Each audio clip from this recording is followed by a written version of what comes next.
প্রচণ্ড খারাপ সময়গুলোতে যখন আমাদের মেন্টাল সাপোর্ট দেওয়ার মতো কেউ পাশে থাকে না, তখনই আমরা সবাইকে বলে বেড়াই একা থাকাই ভালো।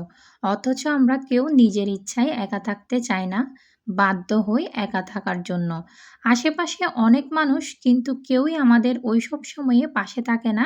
সেই থেকে আমরা নিজেকে এবং অন্যকে বলি একা থাকাই হয়তো ভালো। বুঝিয়ে বলা কঠিন তাই চুপ থাকি। জীবনে এমন অনেক সময় আসে যখন মনের কথা প্রকাশ করা কঠিন হয়ে পড়ে। হয়তো কিছু অনুভূতি এতটাই গভীর যে সেগুলো শব্দে প্রকাশ করা যায়, কিংবা কিছু অভিজ্ঞতা এতটাই জটিল যে বোঝানোর জন্য যতই চেষ্টা করা হোক শুনতে পাওয়া মানুষটি কখনোই বুঝবে না। তখন আমার চুপ করে থাকার কারণ হচ্ছে এটা। আসলে বলে না, বোবা মানুষের শত্রু নেই, বোবা থাকাটাই কিন্তু খুব ভালো।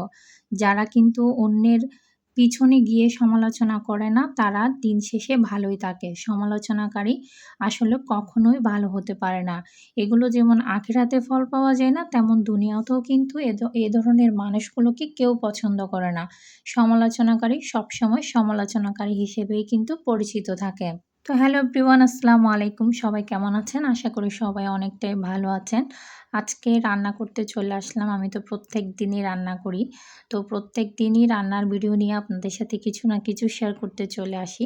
আজকেও তার কোনো অন্যরকম হয়নি। আজকেও একটা রান্না নিয়ে চলে আসলাম। আজকে আমি হচ্ছে পাঁচমিশালি সবজি রান্না করব। এখানে বেগুন, আলু, তারপর ঝিঙ্গা, এগুলো সবকিছু আমি একসাথে নিয়েছি এবং সেগুলো আমি শুটকি দিয়ে রান্না করব। সেজন্য আমি শুটকিগুলোকে খুব ভালো মতো ধুয়ে নিচ্ছি। প্রথমে শুটকিগুলোকে আমি গরম পানিতে ভিজতে দিয়েছি, যাতে এইগুলোর মধ্যে কোনো রকম অ্যাসিড জাতীয় কিছু থাকলে সেগুলো যাতে চলে যায়, এবং দেন তারপর কিছুক্ষণ পর আমি এগুলোকে ভালো মতো ধুয়ে নিয়ে তারপর হচ্ছে সেখানে বিচি, পেঁয়াজ কুচি সব কিছু কেটে নিচ্ছি।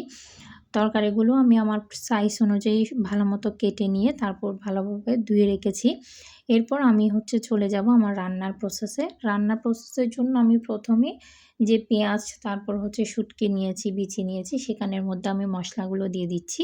তো মশলাগুলো মিক্স করে তারপর আমি হচ্ছে চুলাতে বসাতে যাই। চুলাতে একসাথে মশলাগুলো দিই না।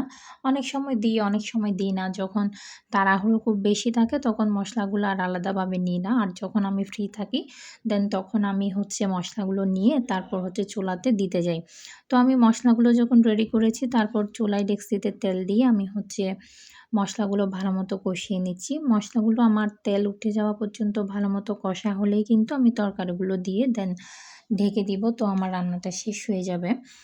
তো এতক্ষণ পর্যন্ত আমার ভিডিওটা যারা দেখেছেন তাদেরকে আমি অসংখ্য ধন্যবাদ জানাই। সবাই ভালো থাকবেন, সুস্থ থাকবেন আর আমার জন্য সবাই দোয়া করবেন। সবাইকে সালাম জানিয়ে আজকের ভিডিও শেষ করছি। আসসালামু আলাইকুম।